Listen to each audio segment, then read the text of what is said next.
You've been taught that if you want a man to choose you, you need to do something to earn it. Be more interesting, more available, more responsive, more understanding, more perfect. And yet, the more effort you pour in, the less certain he becomes. Not because you lack value, but because you're interrupting a process that's supposed to happen inside him. This is FemForward, and today we're breaking down a truth that feels counterintuitive at first: why men fall for you when you do nothing. Let's define something before we go deeper. Doing nothing does not mean becoming distant, cold, or passive. It means removing the unnecessary behaviors that come from anxiety, overthinking, and the need for control. Because attraction isn't something you build like a project, it's something that unfolds when you stop interfering with it. Number one, the moment you stop chasing, his brain starts working. Here's what most women don't see. When you're always initiating, always texting first, always keeping the conversation alive, you're doing the emotional labor for both of you, which means he doesn't have to think about you. He doesn't have to wonder. He doesn't have to miss you. And without those internal triggers, attraction stays shallow. But the moment you pull back, even slightly, not dramatically, not aggressively, just enough to stop overextending, his brain wakes up. Why hasn't she texted yet? Did something change? Why am I thinking about her right now? You didn't add anything, you removed something, and that removal created mental space. That's where attraction grows. Number two, when you stop over-explaining, you become unpredictable. Most women believe clarity creates connection, so they explain everything. Why they didn't reply, what they meant by something, how they feel, what they think. But here's the problem. Predictability kills intrigue, and intrigue is a core ingredient of attraction.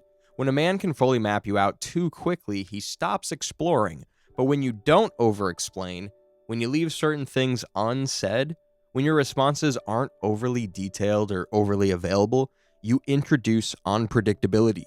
Not confusion, not chaos, just enough mystery that his mind stays engaged. Now he's not just talking to you, he's thinking about you when you're gone. And that's the shift most women never reach. Number three, when you stop seeking reassurance, he starts providing it. This is where the dynamic flips completely. If you constantly check where you stand, do you like me? Are we okay? Why did you go quiet? You position yourself as someone waiting to be chosen, and subconsciously, he feels that.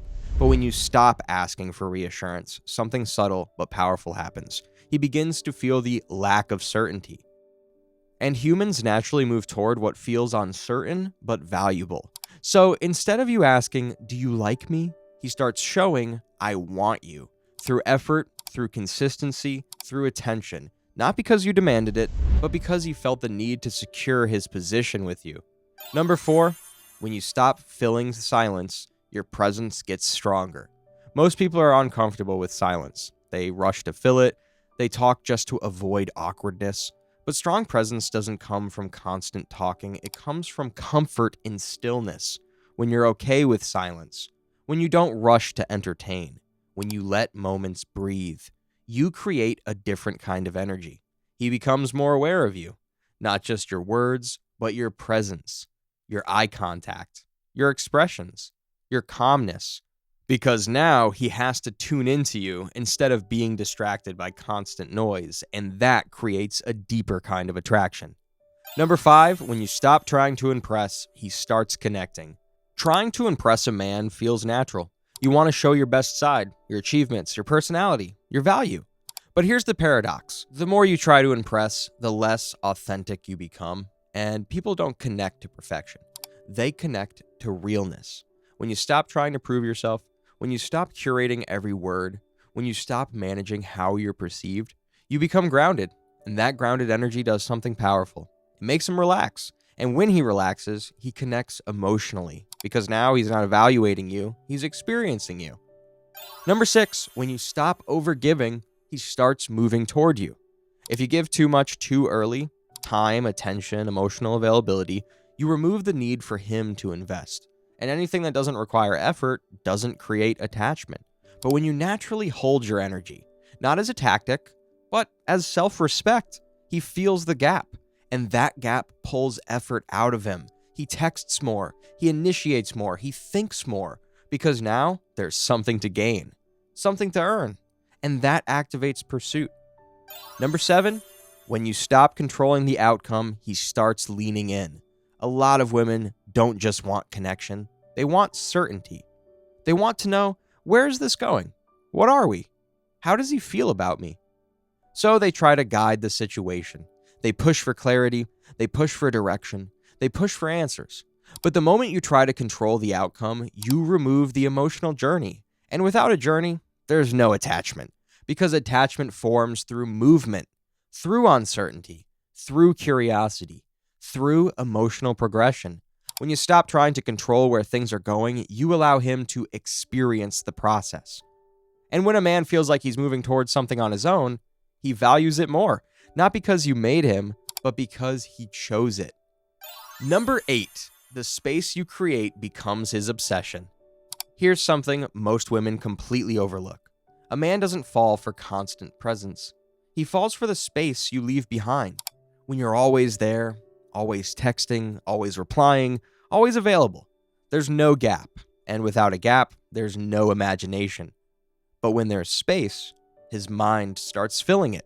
He replays your voice. He remembers small details. He imagines future moments. And this is where emotional attachment actually forms. Not in your effort, but in his internal experience of you. You become a thought, then a pattern, then a presence, and eventually something he doesn't want to lose. Number 9, when you stop reacting emotionally, he feels your stability. Emotional reactions feel natural. If he pulls away, you feel anxious. If he's inconsistent, you feel confused. If something changes, you want answers.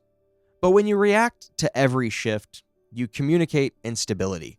And instability makes a man cautious. But when you stay grounded, when you don't overreact, when you don't chase clarity, and when you don't let every small change affect your behavior, you become emotionally stable in his eyes. And stability is deeply attractive because it feels rare. It feels safe. It feels like something solid in a world full of emotional noise. Now, instead of managing your reactions, he starts respecting your presence. Number 10, when you stop trying to keep him, he starts being afraid to lose you. This is the final shift, the one that changes everything. Most women operate from a hidden fear. What if I lose him? So they try to secure him. They give more. They adjust more. They tolerate more. But the moment you act from fear, you give away your power because now your behavior is driven by avoidance of loss. But when you stop trying to keep him, when you're okay with the idea that he might leave, something flips. Your energy becomes different. You're no longer trying to hold on to him. You're simply experiencing him. And that energy is powerful because now he feels it. He feels that you're not dependent. He feels that you're not chasing. He feels that your presence is a choice, not a need. And that's when fear shifts from you to him. Now he starts thinking, am I doing enough? Could I lose her? Why does it feel like she doesn't need me? And this is what creates emotional urgency. The truth you need to understand, a man doesn't fall for effort. He falls for the experience of you. And that experience is shaped more by absence than presence, more by space than words, more by feeling than logic. So when you stop doing the things that come from insecurity, over texting, over explaining, over giving, overreacting, you don't lose control, you gain influence. Because now you're no longer forcing connection, you're allowing him to build it inside himself. So next time you feel the urge to do more, pause, say less, lean back, let the moment breathe, and give him the one thing most women never give, the space to feel you. Because that's where attraction lives. And that's where he falls without you saying a word. This was FemForward, and I'll see you in the next video.